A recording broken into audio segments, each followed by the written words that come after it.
All right, I regret to inform you guys that it is officially happening. The regime change war against Venezuela is underway. So let me walk you through this here. Yesterday, Trump came out and had this deranged tweet for us. Let me read it for you. He says, Venezuela is completely surrounded by the largest armada ever assembled in the history of South America. It will only get bigger, and the shock to them will be nothing like they have ever seen before. Until such time as they return to the United States of America, all oil, land, and other assets that they previously stole from us? What? Bro, I think the Alzheimer's is getting a little bit out of control here. Oil, land, and other assets that they stole from us? What are you, mental? That's not a thing. That didn't happen. The illegitimate Maduro regime is using oil from these stolen oil fields to finance themselves, drug terrorism, human trafficking. Oh, please, yeah. Tell me more about human trafficking, Epstein's bestie. Murder and kidnapping for the theft of our assets and many other reasons, including terrorism, drug smuggling, and human trafficking. The Venezuelan regime has been designated a foreign terrorist organization. Therefore, I am ordering a total and complete blockade of all sanctioned oil tankers going into and out of Venezuela. The illegal aliens and criminals that the Maduro regime has sent into the United States during the weak and inept Biden administration are being returned to Venezuela at a rapid pace.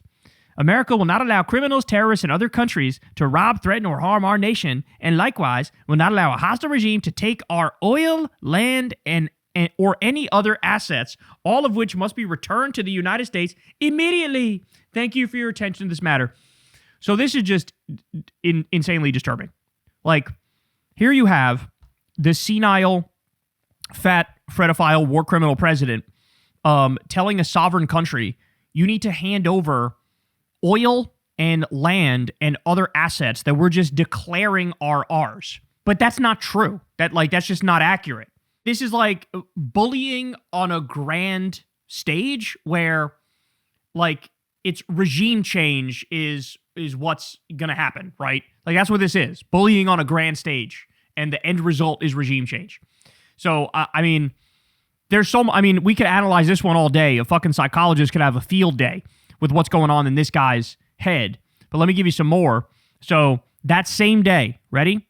Total dead now stands at 95, starting from the first strike on September 2nd, 2025. So now 3 more boats were attacked. Total dead went from about 83 or 86 to 95. The U.S. Southern Command bragged about it. On December 15th, at the direction of the Secretary of War Crimes, Pete Kegsbreath, the Joint Task Force Southern Spear conducted a lethal kinetic strike on 3 vessels operated by designated terrorist organizations. Again, this is all made up. These are fucking fishermen. There's no evidence these people are smuggling drugs, and even if they were, you're not supposed to fucking murder them. The punishment for that is not vaporization. It's seizing the assets and arresting the people and having a trial. But here we go. Another video. Here's a boat, seemingly at night, because they got the night vision on. Boom. They just murdered people and are now showing it on social media for fucking fascist brownie points, where the fascists are supposed to clap like idiot seals and go, oh, I like murder. I like murder. These people don't count as people because they're brown. Another one here. Psychotic. I mean, just totally psychotic.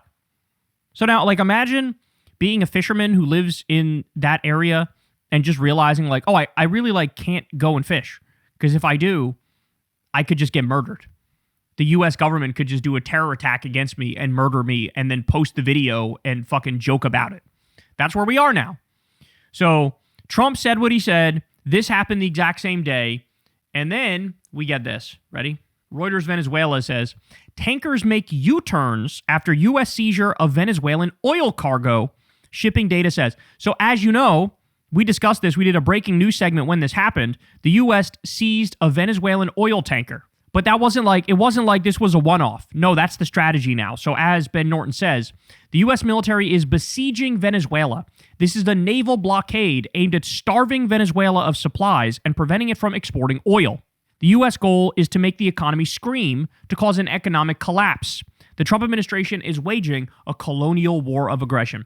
So they seized one Venezuelan oil tanker illegally, and what they're doing is sending the message, hey, any oil tankers that we're going to come, turn around. You're not getting in here. It's not happening. We've already had sanctions against the Venezuelan government. Now it's like a full, total embargo. Now it's steel their oil and their oil tankers, have all the other oil tankers fucking turn around. You're not getting in here. It's not happening. They're trying to make the Venezuelan economy, which is very reliant on oil, by the way, overly reliant on oil. They're trying to make it so now they can't do any business anywhere. It is an attempt to make the economy collapse, to make Maduro have to step down. And by the way, they don't give a fuck how many innocent Venezuelans have to be killed in the process. So what we learned because of what Susie Wiles said, Susie Wiles, Trump's chief of staff, said that Trump expected, hey, if I keep murdering these fishermen off the coast of Venezuela, eventually Maduro will step down because he'll realize this is a threat and they mean it, right? So they keep bombing the innocent fishermen. They keep murdering people, but that wasn't actually enough. And so then Trump escalated to seize the oil tankers, now cut off their entire economy, fucking do a total siege and make it so that none of them can survive there. And now the next step after this would be what? Actual land war. But apparently they're afraid, knowing it's unconstitutional, knowing it's illegal, they're afraid of doing it. So they've done everything but that now. But make no mistake about it, what they're currently doing, this new move by seizing the oil tankers, and now all the other tankers are making a U-turn. That, like, how do they survive? How does Venezuela survive? How do they survive? How do people make money? How do people feed their families? How does the economy function? Like, this is an act of war. This is an imperial colonialist act of war. That's what this is. And they're not going to stop until they try to force regime change. Let's remember, there are 11 U.S. warships and 15,000 troops now in the Caribbean as Venezuela tensions escalate. And this was back in November 30th. I think there's even more. It might be 13 or 14 U.S. warships there now. It might be more than 15,000 troops. Now they're even using Trinidad and Tobago to stage, along with Puerto Rico, of course. And you have the airspace there has been shut down. There's been multiple examples of planes getting in near collisions, passenger planes getting in near collisions with U.S. military aircraft. So they're all in, bro. They're all in. Now, I tell you all that to also show you this. Ready? Nobel Peace Prize laureate Maria Corina Machado in intervention in Venezuela would be an, quote, act of love, not a conventional regime change. This is incredible. So President Trump said that land strikes to stop drug trafficking specifically will start soon. He has been saying that for weeks. Do you know what he is talking about? And has he promised you anything?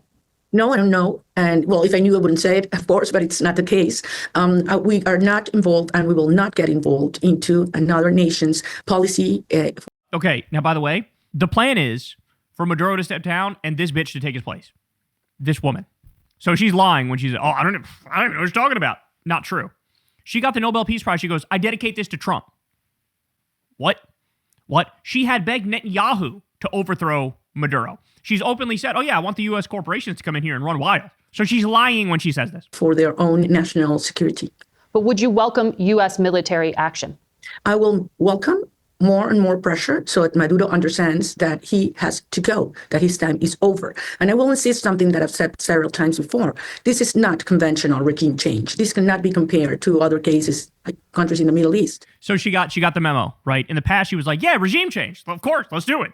Now somebody told her, psst, you're not supposed to say that part. You got to like soft pedal it a little bit.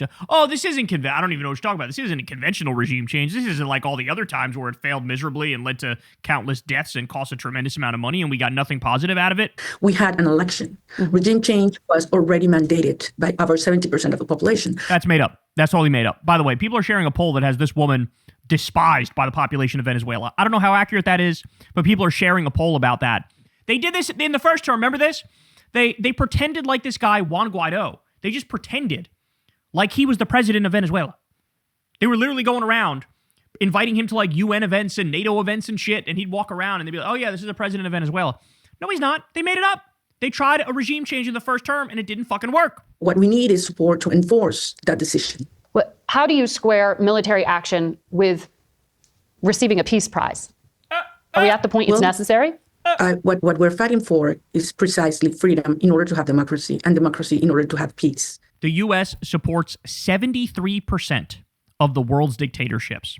We are besties with fucking Netanyahu and Mohammed bin Salman. Spare me this freedom and democracy bullshit. The president of the U.S. doesn't believe in freedom and democracy. He tried to steal the election in 2020. Who are we kidding? Stop it. Stop it. They're fucking ruining due process and shitting on the Constitution. And we're going to get fucking smug lectures about freedom and democracy. Like, that's what we're doing this for? And in order to maintain freedom and to achieve freedom, you do need strength.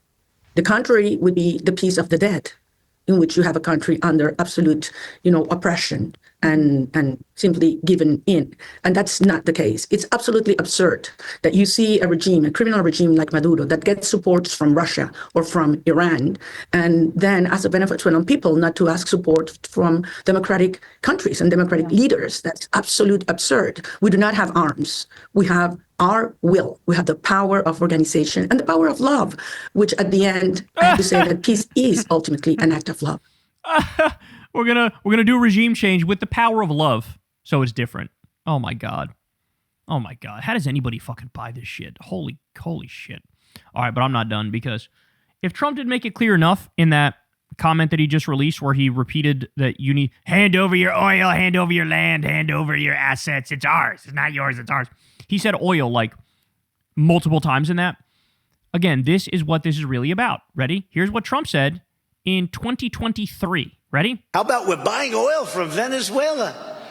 When I left, Venezuela was ready to collapse. We would have taken it over. We would have gotten all that oil. It would have been right next door. Just says it. He just says it. That's the thing about Trump, is sometimes he's so dumb and he's so low IQ that he will oftentimes blurt out the things that the elite say with him there behind closed doors, right? So, like, he's one of them. He's a billionaire. He's an elite. They feel like, oh, yeah, we'll say the thing that it's actually about. Knowing, well, when we go in front of cameras, of course not. Of course we fucking act like, oh, it's defensive and it's for freedom and democracy and it's because we're America and America cares about saving other people or whatever fucking bullshit. He goes, we would have taken that oil. It would have been amazing. The oil. It's all about the oil. We know. We know that. Also, by the way, Eric Prince, the Blackwater war criminal, he wants another project. And this is the guy who did the Nisour Square massacre. This is the guy who illegally occupied Middle Eastern countries. The Blackwater mercenaries got paid way more money than our troops, so there was friction between our troops and the Blackwater guys. It was like a Christian nationalist, Christian fundamentalist outfit. So there were all these problems with it. Now this guy, Eric Prince, wants to occupy Venezuela as ExxonMobil and all the oil companies steal all the oil, steal the fucking mineral wealth, put in their little puppet leader. I mean, it's looting and pillaging is what they're doing. That's what this is. That's the goal. And now they've escalated yet again. So it went from murdering innocent fishermen in the Caribbean repeatedly, with no evidence whatsoever, no process whatsoever, no nothing, just like random acts of terrorism and murder. It goes from that to now seizing oil tankers to enforcing a total embargo and siege where nothing gets in and nothing gets out. And so they are ramping up the regime change, and it's very clear that this is the end goal, and people need to call it for what it is. All of this is totally illegal. It makes Trump and his entire regime war criminals. They should be fucking arrested immediately because of this shit. Hey y'all, do me a favor and like and subscribe. It helps out big time in the algorithm. Click the bell as well for notifications when videos drop, and watch that video on screen right now. You know you want to.